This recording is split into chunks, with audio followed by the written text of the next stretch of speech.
your host, King Roberto, on the King's Court podcast. A couple days ago, I was talking to a friend of mine. His son was getting married, and his son is somebody that I had played softball with. A few years ago, we were doing the softball thing with a company-sponsored team, and he was on the team, and he's a young man, good kid. Apparently, he had announced that he was getting married a few months ago, but King Roberto here has been living under a rock lately. So the Queen, Nikki, informed me that Spencer was getting married, and he had announced it a while ago, but it was on one of his social medias or story or something. So I reached out to Spence and told him, hey, congratulations. You guys have been dating for a while, so she definitely knows the man that she's going to be married, and it was a good conversation, good chat we had. And then a friend of mine, his dad, was in town, and we got to talking in our group chat with the football boys about it, and, it kind of evolved a little bit, I would say. And, there's pros and cons to being the guy that everybody wants to spend their time with, right? And I could tell that that's what everybody wanted, was a little piece of his attention. And all he wanted to be was in town for his son's wedding. And so I told him to the side, in a message off to the side, enjoy it, man. Soak it all in, because it's one of those days that you won't want to end. After that, a couple days later, the wedding happened, and I came across a post that he posted on Instagram. And his post is this: it's not about squeezing one more minute out of a party, a dinner, a trip, or a night you didn't want to end. It's about realizing that every version of the people you love and every version of you is temporary. The you that exists right now, the one healing, growing, grieving, expanding, hoping, unraveling, and writing your story in real time, you will never exist in this exact form again. Your kids' voices, their little mannerisms, the way their hands fit in yours. This version of them has an expiration date. Your partners laughed. The softness in their eyes when they tell you a story you've heard 100 times, even that will shift with time. Your parents, your friends, the people who anchor you, they're changing too. Quietly, constantly, right in front of you. That's the heart of the just one more minute theory.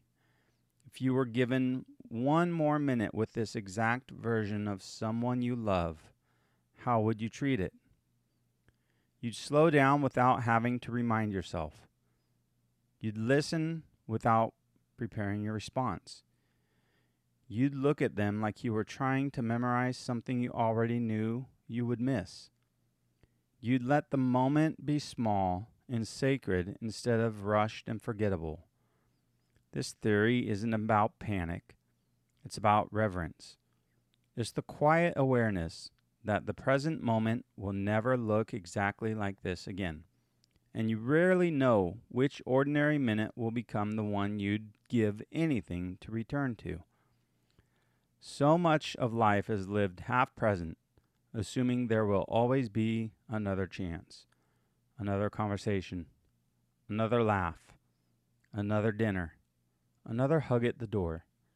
But what if this is the minute you'll ache for someday? What if the future version of you looks back and whispers, God, I wish I had paid more attention. Now is always the time. Stay a little longer. Look a little closer. Listen a little deeper.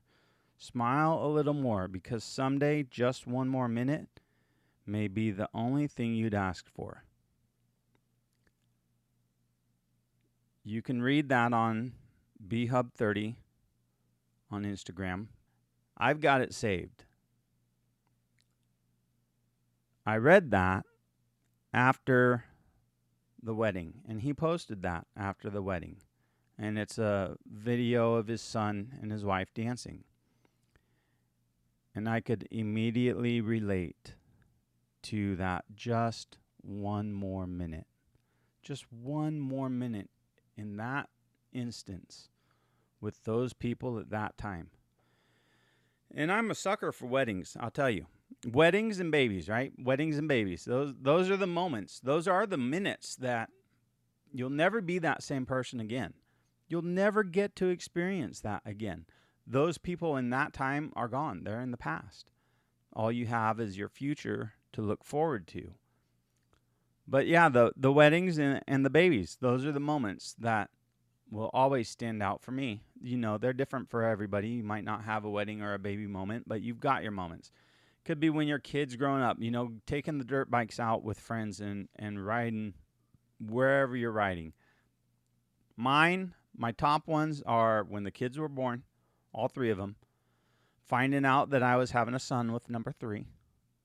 Being so surprised with number 1 that we didn't know with her what she was going to be until she came.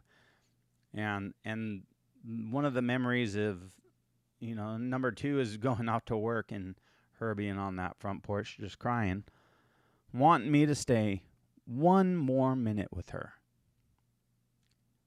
And it, you know, sometimes it chokes me up just sitting here talking about it, I got to tell you. Just one more minute though, right? That's the whole crux of the theory. It's that extra conversation. You know, the weddings for me, it's the moment at the weddings, and I've got 3 of them so far. 4 if you count the first one, but you know, that happened and I don't regret that. And that one had that moment, but not like the other moments, not like the other 3 times that I had it. The first one was when I got married the second time.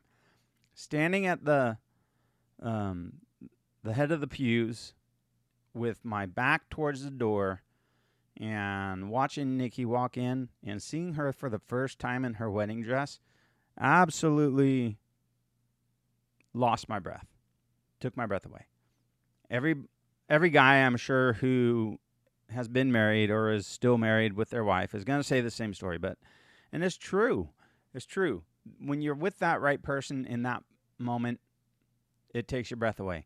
And I had that with both the girls at different times at their weddings.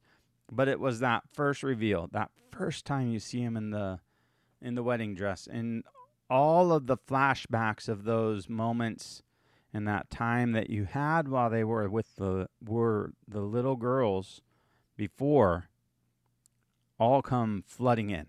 And it's like, oh, I'm going to miss all of that. But in that particular moment, it was like, good Lord, look at how gorgeous these girls are. Look at what amazing young women they are. And that moment of that first look of your daughter in a wedding dress is something that it's a gut punch. Both times it was. But I wouldn't trade it for the world. And those are days that when I look back at those wedding nights, the receptions, you know, the people who were there, if I had just 5 more minutes with them. You don't want those nights to end. You don't want those days to end with friends and family, listening to the stories of what they have to tell and just give you that one more minute, because you know, we all know that our time here is finite. You know, we have an expiration date. We all do, whether we like it or not. It's real, and it's coming eventually. You know, I'm 51 years old now, and I don't feel old, but if you ask my 6-year-old, I'm old. I told her the other day, we were on the phone, and I said, you know, she said, Papa, how many are you? How many are you? That's the question. Not how old are you, how many are you? She wants to know, how many are you, Papa? I said, 104. 104? And you hear in the background, Mommy, is Papa going to die? And I couldn't help but kind of chuckle. No, but that was something my grandma told me when I was a kid. Said, "Grandma, how many are you?" 104. It's always 104. In those moments, I have them with her too. We were kids and we would be sleeping over at Grandma and Grandpa's house on the balcony. We'd sleep out on the balcony, and they lived in the middle of town on 5 or 6 acres, and they had the balcony around the second floor, and we'd sleep out on the balcony, and Grandma would tell us the stories about the skunk and the chicken down in the barn, the skunk and the chicken. And she had these little stories, and I remember those stories, to this day, falling asleep to the stories that Grandma would tell us, laying out on that balcony and hearing about the skunk and the chicken stories. And the balcony, I'll tell you, was not the safest balcony looking back at it now. I'm not so sure I would let my kids have slept on that balcony, but Mom and Dad let us do it, and Grandma and Grandpa let us do it, and nobody fell up through those railings. And we were not ADA compliant railings back then. They were 12 or 18 inches apart, horizontal 2x4s. And, it was kind of scary up there. And it's scary looking back at it now that we had it. But, what I wouldn't give to go back to that time when I was a little boy and have just one more story. Just one more story with Grandma. And it's easy to look back at it now. How many just one more minutes would you ask for? How many? Here's the real question, though. And this is the one that gets me thinking. How many just one more minutes would I ask for, but I could have had, and I just missed the opportunity? Let that wrinkle around in your brain for a little while. How many just one more minutes could you have had that you missed, that you let go? It's been a busy time around here the last, 6 months now or so. It's been crazy. It's been go, go, go, go, go. There's always a project that needs to be done. There's always work that needs to be done. And this needs your attention, that needs your attention.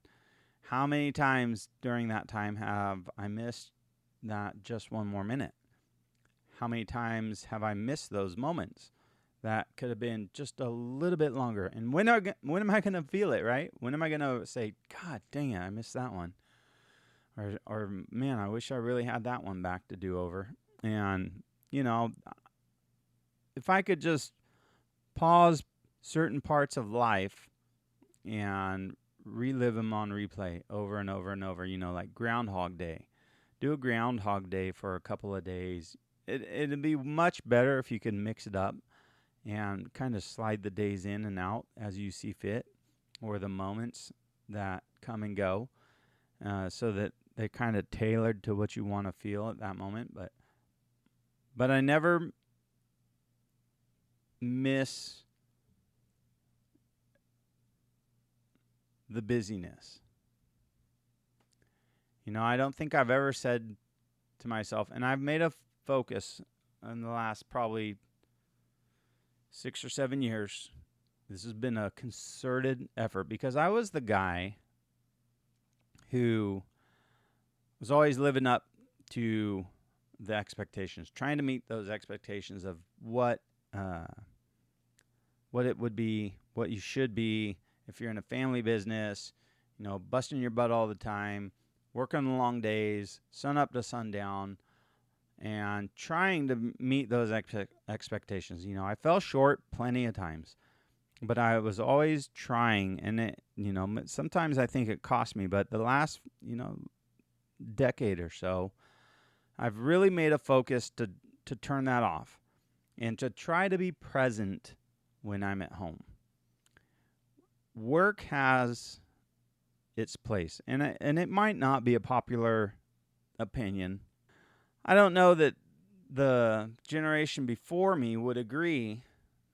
They might now, because I think time has changed perception a little bit, but at the time, it was all about work. And that's how I was raised. I mean, we had chores. We were working every weekend. It was all about doing that. And I've really made a conceited effort to turn that off in the last couple of years. And that happened. There was a weekend a while ago, and the work emails were flowing in, and it was a Saturday night, and I was sitting on the couch, and I was emailing for work from my phone. I said, this is stupid. And that night, I deleted the email app off my phone. Because I'm not going to do this to my family anymore. I want to be present in these moments because I didn't want to have this just one more minute feeling. I didn't want to have that just one more minute feeling rush over me. I didn't want to miss something that was going on in my family life because I was so busy dealing with work. Because the fact of the matter is, work's going to be there. Monday morning or whenever your work week starts, it'll be there.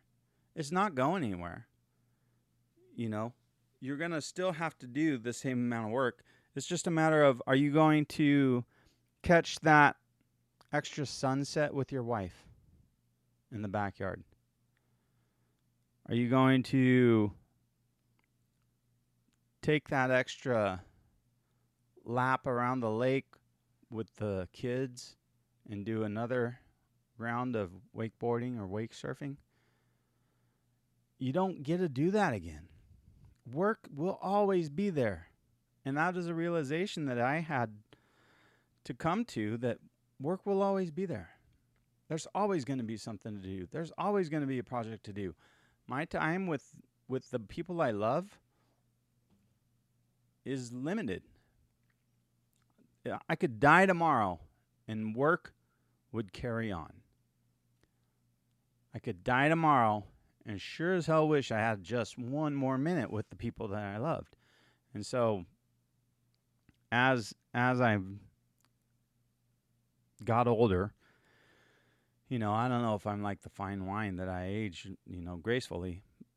I do the best I can, and I try to carry a good message and do good with what I do. But if there's a way to get an extra laugh with the kids, if there's a way to intentionally put the phone down and be present,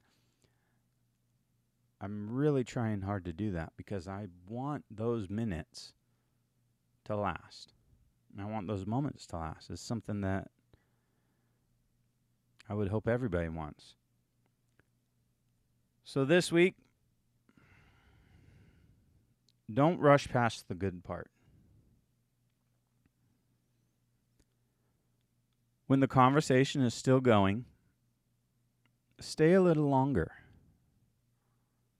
When the kids are laughing, put the phone down. When the sunset is hitting just right,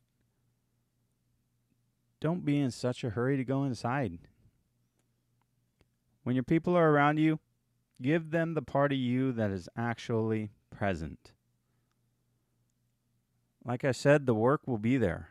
The list will be there. The honeydews will be there. The projects will be there. But some moments don't come back around. So take that extra ride. Ask one more question. Sit for one more minute. Royal decree for this week is stay just one more minute. Embrace that version of you that you are right then. Love the people who are around you in that moment, because it's never going to come back again. You will never be the same person that you are right now. You see that? You just changed. You're different. If you want one more minute with King Roberto here, send me an email. Figure out a way to reach out to me. Come join the show. Come sit down with me. Let's have a conversation about the minutes that we've missed with each other, or the minutes that we're going to make for one another, because I'd love to spend one more minute with you. Until we meet again and this amazing podcast goes on, This is King Roberto saying goodbye from the King's Lair. See you later.